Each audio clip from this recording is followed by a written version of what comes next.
House Republicans are currently in a closed-door vote to select their new Speaker designate. Lawmakers have their pick of 8 names and will whittle down the pool until someone earns a majority in the room. A final vote on the House floor could happen as soon as later today. Joining us now with more on what is at stake here is Yahoo Finance's Rick Newman. Rick, it feels like we know all too well what is at stake. So what is this conversation going to entail? How's it going to be different than others past? It may not be any different. The different cliches going around to describe this: Groundhog Day. Here we go again. This is Republicans' Plan D, because they've already axed 3 speakers or 3 speaker candidates. So now they're on to number 4. We could go to Plan E, Plan F.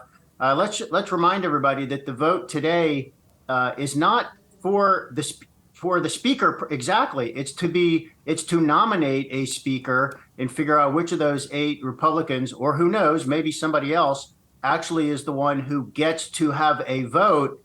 But there are problems with all of those, and everybody should be familiar with the math by now. That's to say, everybody who hasn't just fallen asleep at this boring drama. Whoever is the nominee can only afford to lose 4 Republican votes, and the Republican Party is just fractured in a way that makes it seem like there may be nobody who can get all but 4 or all but 3 Republican votes. So the analysis I'm following suggests that it's increasingly likely that the real outcome here is we have a permanent Speaker pro tem, in other words, no Speaker in the House, at least for a couple of months while we get those spending bills passed. But hey, here we go. Let's go through the process all over again and see if any of these guys can at least get to the floor for an up or down vote.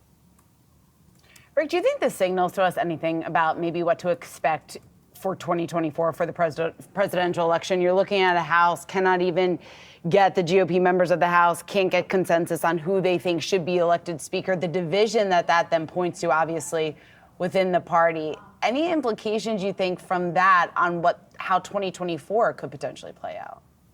Yes, and especially if you pair it with Donald Trump becomes the nominee. So if that were the case, you would have, Democrats could make the case that the Republican Party is just a chaos machine from the top to the bottom. Trump, of course, facing 4 criminal charges, including 91 separate charges. But I think we should also keep in mind that most Americans are not paying close attention to what's happening in the House. I mean, for all the talk of how important it is to have a functioning government, nothing bad has happened so far.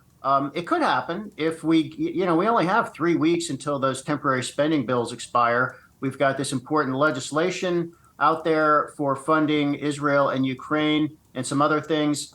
So if it gets to the point that the country actually starts to kind of fall apart because Republicans can't pull it together in the House, that's one thing. So, a year from now in the 2024 general elections, most people are not going to be voting based on what they remember about the chaos of the Republicans trying to elect a House Speaker. But if this continues and the whole party looks like a cauldron of chaos, yes, it could help the Democrats, and you are absolutely going to see the Biden campaign and the campaign of other Democrats trying to exploit that through ads and other things.